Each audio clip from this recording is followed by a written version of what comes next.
समुदाय म्हणजे ह्या ज्या लैंगिकता आहेत ह्या खूप वास्ट आहेत. लेस्बियन्स आहेत, गे आहेत, बायसेक्शुअल आहेत, ट्रान्सजेंडर आहेत. ट्रान्सजेंडरमध्ये सुद्धा ट्रान्स मेन आहे, ट्रान्स विमेन आहे, काही क्विअर पर्सनॅलिटीज आहेत, इंटरसेक्स आहेत, असेक्शुअल्स आहेत, अलाईज जे की सपोर्ट करतात. जरी मी स्वतः दाढीवरती साडी घातलेला व्यक्ती आहे तर नक्की ह्याला छक्का म्हणायचं, किन्नर म्हणायचं, की गे म्हणायचं, की ट्रान्स म्हणायचं, हा लोकांना प्रश्न पडतो. मला कोणत्याही लैंगिकतेच्या लेबलमध्ये तुम्ही कुठेही गिणती करू नका किंवा कोणत्या लैंगिकतेमध्ये मी मोडतोय ह्याच्यामध्ये तुम्ही मला बघू नका. वेगवेगळ्या प्रकारचे कमेंट्स असतात की यांना पोर्शे कारने उडून टाकलं पाहिजे किंवा छक्का जाम यासारखी लोकसंख्या खूप वाढत चाललेली आहे, यांना जगण्याचा अधिकार नाही. आणि पुण्यातली घाण सुद्धा आहे की अशा प्रकारच्या कमेंट्स आम्हाला केल्या जातात. ज्यावेळेस आम्ही ट्रान्स किंवा तृतीयपंथी किंवा LGBT समुदायातले व्यक्ती म्हणून जेव्हा वावरत असतो त्यावेळेस रोज लोक आम्हाला हेट करत असतात आणि वेगवेगळ्या कमेंट्सनी आम्हाला हनन करत असतात आमचं रोजच्या रोज. प्राईड मार्च म्हणजेच प्राईड मंथमध्ये प्राईड मार्च होते आणि ती प्राईड मार्च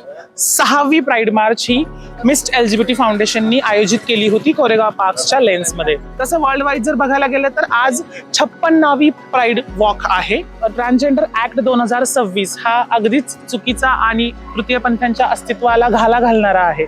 तर ह्याच्या संदर्भात आम्ही प्राईड वॉकमध्ये नारे दिले होते आणि त्याच संदर्भात सरकारला हे आवाहन करत आहे की आजही तुम्ही जेंडर एका मेडिकल बोर्डाच्या कटघऱ्यामध्ये आणून ठेवलेला आहे. आम्ही जरी अशा प्राईड काढून आम्ही समाजासमोर दाखवत आहोत की आम्हालाही समान अधिकार आहेत, परंतु मला असं वाटतं की सरकारने त्याच्यामध्ये चांगल्या प्रकारे लक्ष दिलं पाहिजे. कारण की मानव म्हणून आपण वसुधैव कुटुंबकमचा मंत्र सगळ्या जगाला देतो, परंतु आपल्या भारतामधलीच माणसं जर आम्हाला कुटुंबासारखं मानत नसतील तर कदाचित ही लोकशाहीची आणि कदाचित मानवतेची हार आहे.